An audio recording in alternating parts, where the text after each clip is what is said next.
AP budget లెక్కలు full ఖజానా నిల్ అన్నట్లుగా ఉందని సిపిఐ రాష్ట్ర కార్యదర్శి రామకృష్ణ విమర్శించారు. ఇది రాష్ట్ర ప్రజలను మభ్యపెట్టే బడ్జెట్ అని ఆరోపించారు.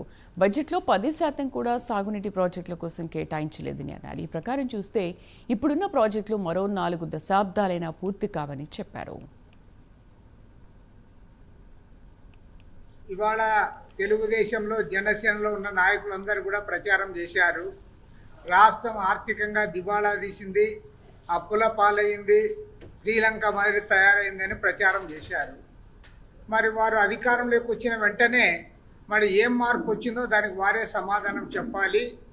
3,22,359 కోట్లతో భారీ బడ్జెట్ ప్రతిపాదించారు. దీన్ని ఆమోదించబోతా ఉన్నారు. మరి ఇంత పెద్ద ఎత్తున ఆదాయం మీకు ఉందే అంటే లేదని కూడా వారే చెప్తా ఉన్నారు. అందులో 33,185 కోట్ల రూపాయల రెవెన్యూ లోటు ఉందంటే 79,926 కోట్లు ద్రవ్య లోటు ఉందని చెప్పి మంత్రి గారే ప్రస్తావిస్తూ ఉన్నారు. బడ్జెట్ చూస్తూ ఉంటే ఇందులో లెక్కలు ఫుల్గా ఉన్నాయి, ఖజానా మాత్రం నిల్గా ఉంది. ఎందుకంటే రాష్ట్ర ప్రజలను మభ్యపెట్టడానికి చేసిన అతిపెద్ద ప్రయత్నంగా సిపిఐగా మేము భావిస్తూ ఉన్నాం. కారణం ఏమంటే గత 5 ఏళ్ళు ఇవాళ తెలుగుదేశంలో జనసేనలో ఉన్న నాయకులందరూ కూడా ప్రచారం చేశారు.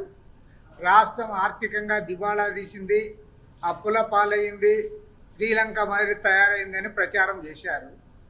మరి వారు అధికారంలోకి వచ్చిన వెంటనే మరి ఏం మార్పు వచ్చిందో దానికి వారే సమాధానం చెప్పాలి. 3,22,359 కోట్లతో భారీ బడ్జెట్ ప్రతిపాదించారు. దీన్ని ఆమోదించబోతా ఉన్నారు. మరి ఇంత పెద్ద ఎత్తున ఆదాయం మీకు ఉందే అంటే లేదని కూడా వారే చెప్తా ఉన్నారు.